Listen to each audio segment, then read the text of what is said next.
Among the multitude of declarations upon the exterior of the humble church facade as the summer summit came to an end, was one that appeared humble, as they all do, but with great ambitions.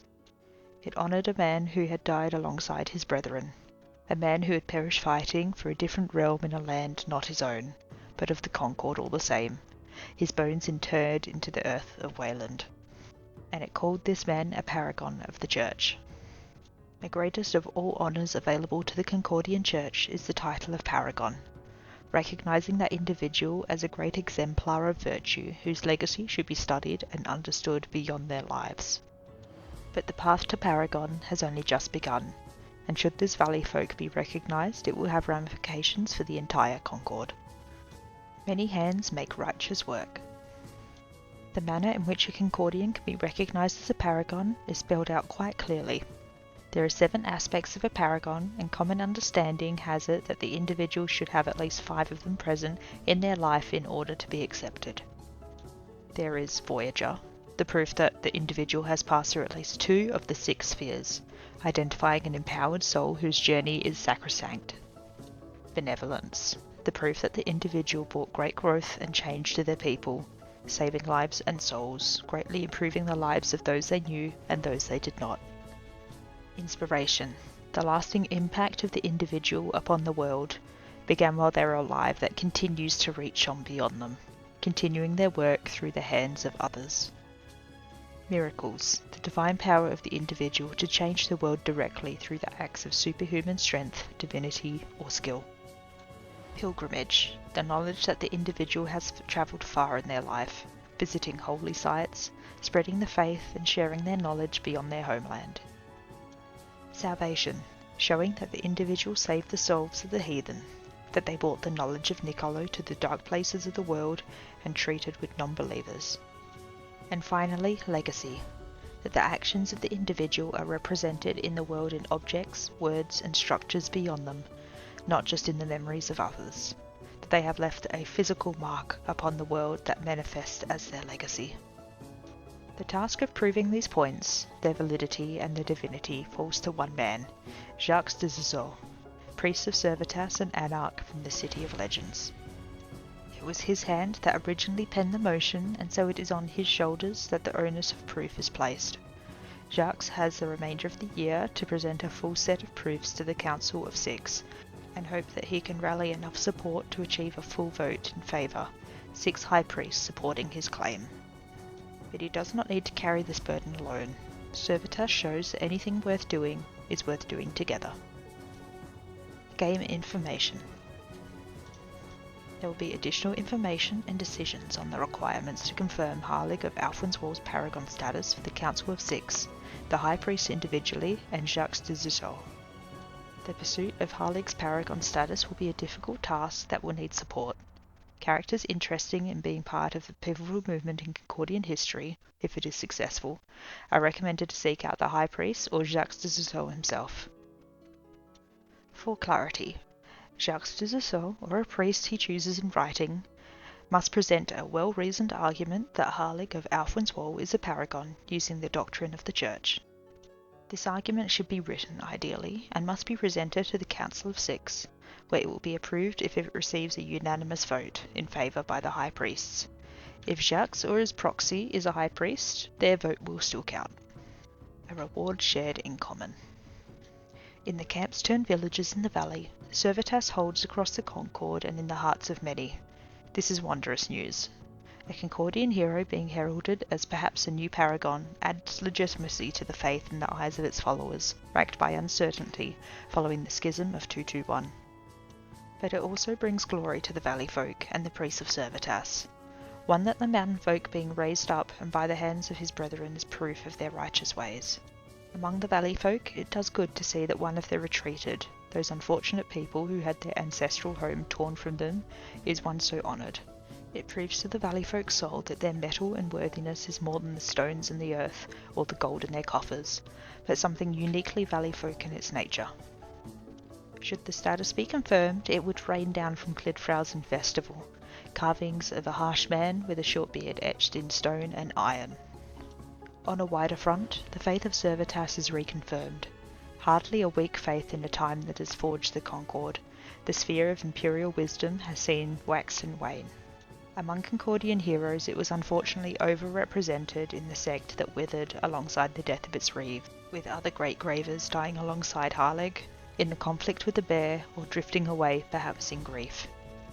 From Wayland to Nazafeza, priests of the Pillar debate the possible ramifications of Halig's paragon nature, what this means for the church as a whole, or for them individually, but it's all good if you seek strength in those around you. Quietly, aware of the tides at play, there are those that have questions, particularly among Stahlian and Arcadian devotees. For the truth knowers, Halig's paragon nature must be unassailable despite from obvious rewards to force the subject through creative bardic license. To raise the first Concordian citizen to paragon status through lies or part-truths would curse the foundations of the Concordian Church to wither and draw the bloodthirsty ire of the Fang of Inner Darkness, who is perhaps already aggrieved. For the Stahlians there is no substitute for the truth. For the Sphere of Steel, the matter is similar but owing to a different source. Halig must earn his title of paragon, not through the lies of others or the dreams of a wounded people. It doesn't matter if his raising would do the world good for thousands of people, he must earn it through the strength and honour of his deeds. No massaging of the truth will rally that nature. May the timid husk curse those who act with falsehood for this hero of the Concord.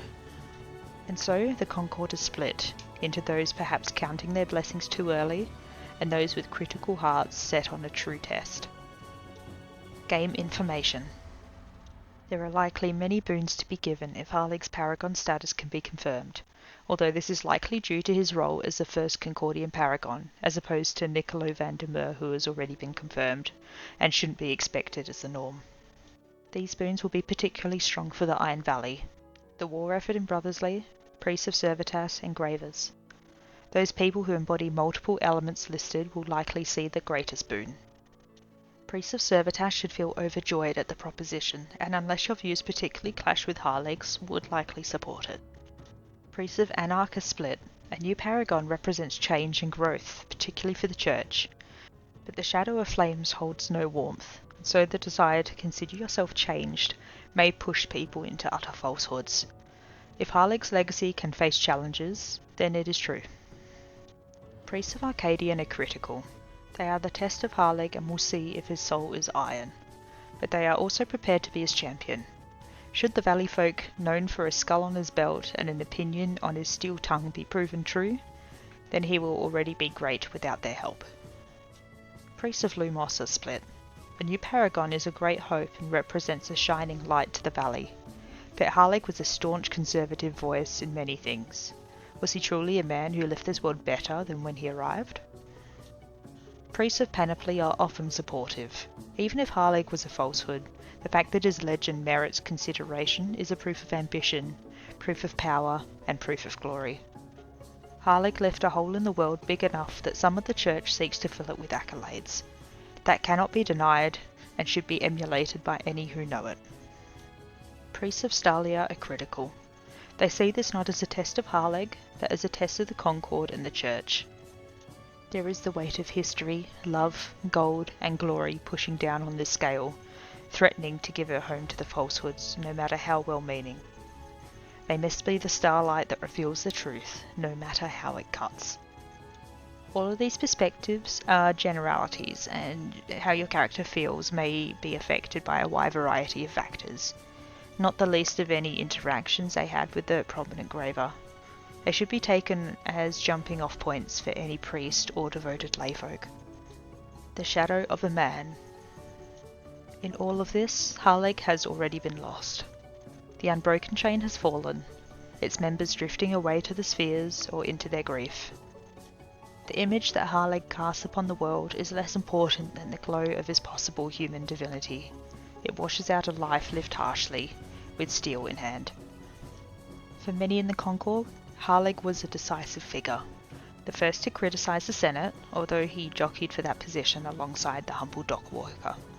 Staunchly nationalist and dedicated to the valley folk way. Fiercely stubborn and rarely forgiving.